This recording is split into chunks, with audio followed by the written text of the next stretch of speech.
Welcome back to Families in Action, right here on AM 1220 KHTS, your hometown station.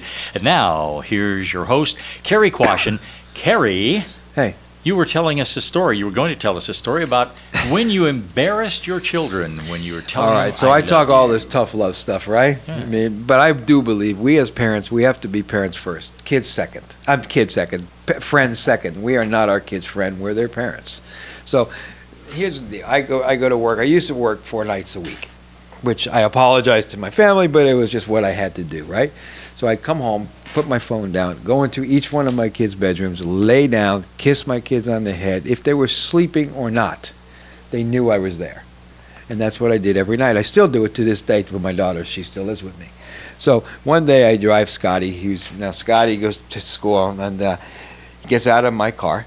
And I said, "Hey, Scotty." He looked at me, and I'll never forget the look. I said, "I love you," because I always say that to my kids.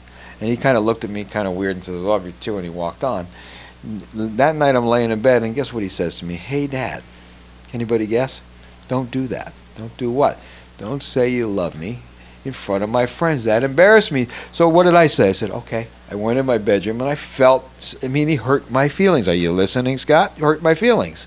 So I didn't say anything. I decided I'd drive him to school the next morning. Now, it used to be called Placerita Canyon School. It's not there anymore. It's a cul-de-sac. You turn. There'd be 50 cars there. There's the guard, the principal out every single morning. I could still see his face and all the parents and kids. So Scotty gets out of my car, and I didn't say anything. I didn't want to embarrass him, right? So he walks past the principal, past the guard, and I'm pounding on my horn. Everybody's looking at me. I went, "Scotty!" They all went, "Whoa!" I went, "I love you." And I got out of my car. You should have seen his face. That day, he jumps in my car when I picked him up, gives me a hug and a kiss, and he says, "Dad, you can tell me you love me whenever you want." I said, "I'm going."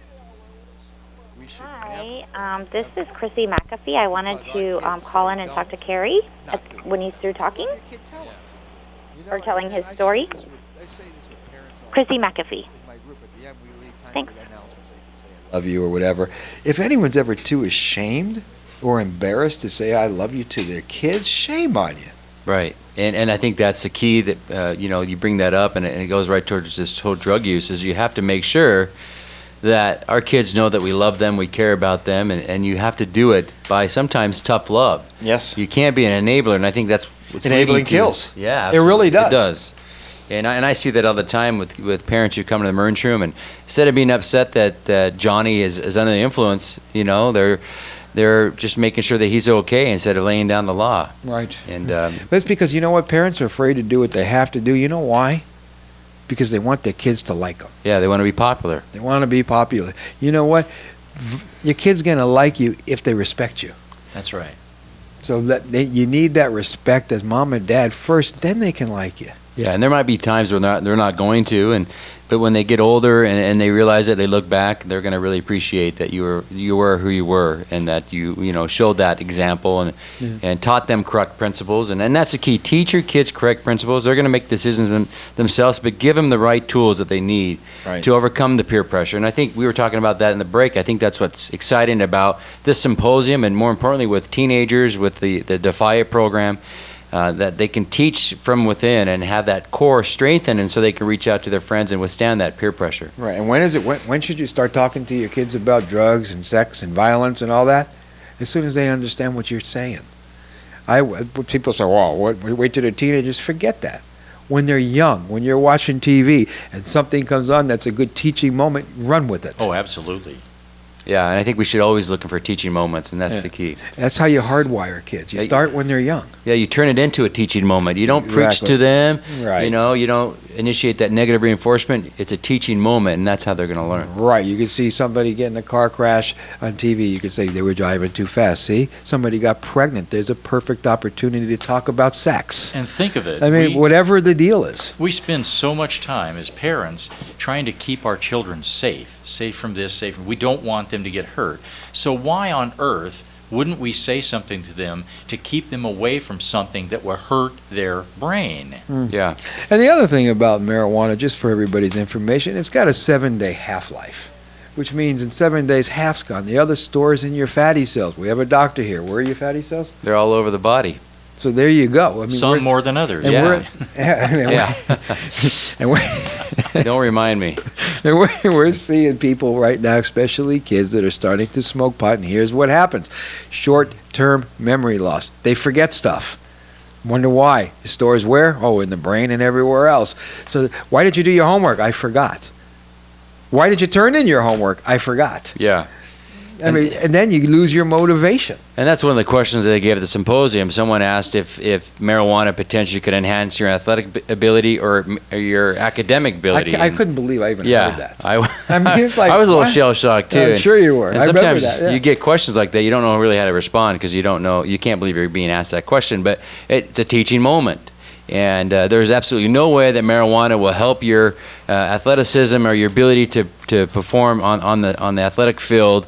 It's not a sports-enhancing drug. There's no way academically it'll allow you to excel in school and make you smarter, because it affects those parts of the brain that decision-making, cognition, judgment, all of that is impaired when you use marijuana, especially in a developing brain. And we're seeing these kids that are dropping out of sports, forgetting dance, martial arts, all this stuff. They don't have the motivation once they start smoking it. Yeah. They just lose their motivation completely. Right. And there's a known syndrome, amotivational syndrome associated with marijuana use in teenagers. Right. And we see that. So there's no way it can benefit you in a developing brain. And I think that's the main point we need to just drive home, that kids should not be using marijuana. End of story. End of story. Yeah, really. End of story. And there are probably people that are listening out there that are saying, you keep saying this over and over again. You know what? We have to. We have to. Do you know why they run commercials as often as they do? Because you have to make an impression.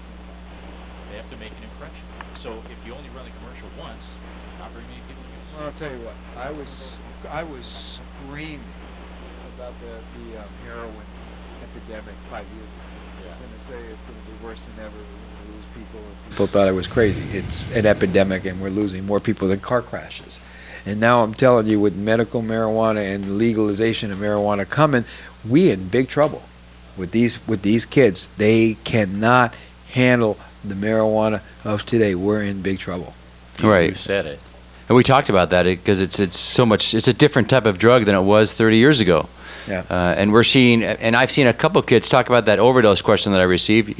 Wax is 80 to 90 times stronger than marijuana, and I have seen kids who have had toxic encephalopathy. Yeah, they didn't die, but they were beyond altered and unresponsive than most other drugs. Yeah, it's just we have to keep talking about it. There is no benefit for your adolescent to be smoking marijuana. This is Families in Action on your hometown station, AM 1220 KHTS. Back to Families in Action on our hometown station, AM 1220 KHTS. I'm Cary Quashen, and I believe we have a phone call. So let's bring our caller on. Caller, you're on.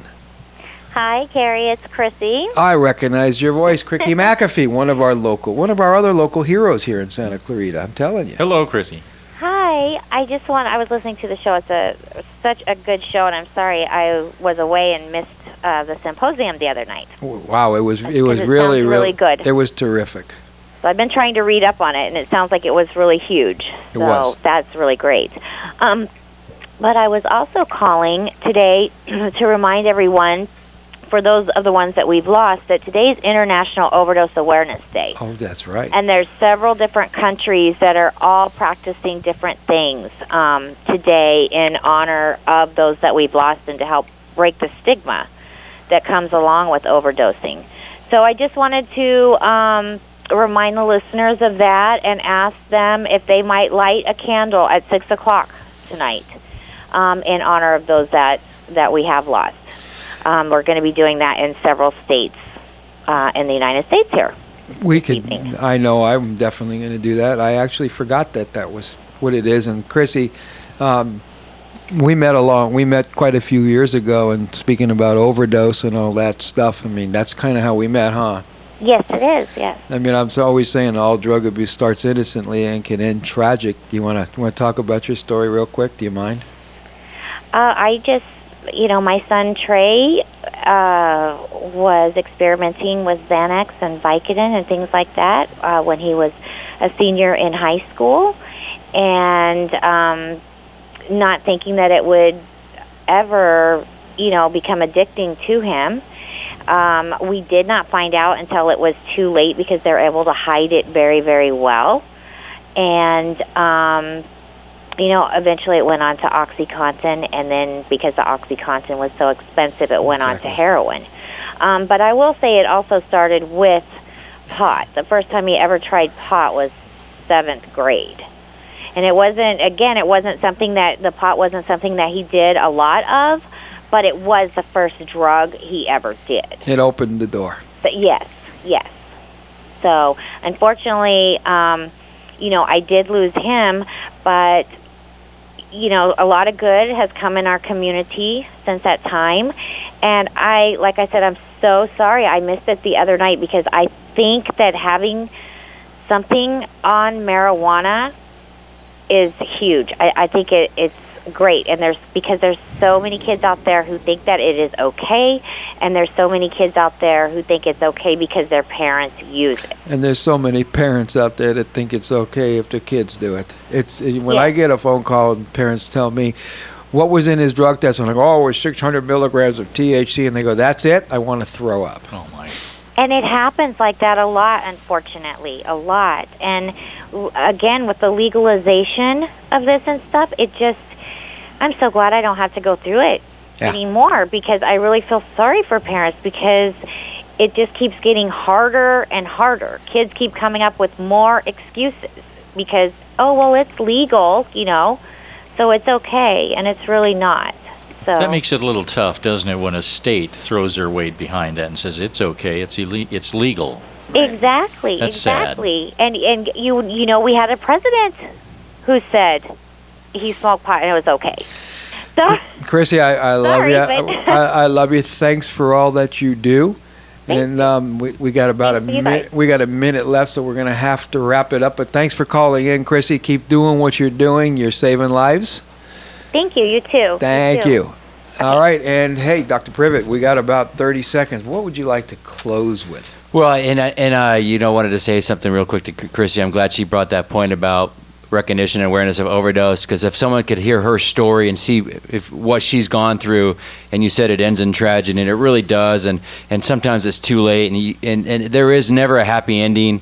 There's no reason why teens should be on drugs, and drug abuse in general is treatable, but it always will end in a tragic story, and unless you get sobriety and get the help that you need. And I hope if you're listening out there, reach out to your friends, reach out to your family members, and get the help that you need. Reach out to Action, or if you need to come to the emergency room, we're here for you. This community wants to make a difference, and please do not use marijuana. Get away from drugs. It'll ruin your life. 1-800-367-8336 is our 24-hour helpline.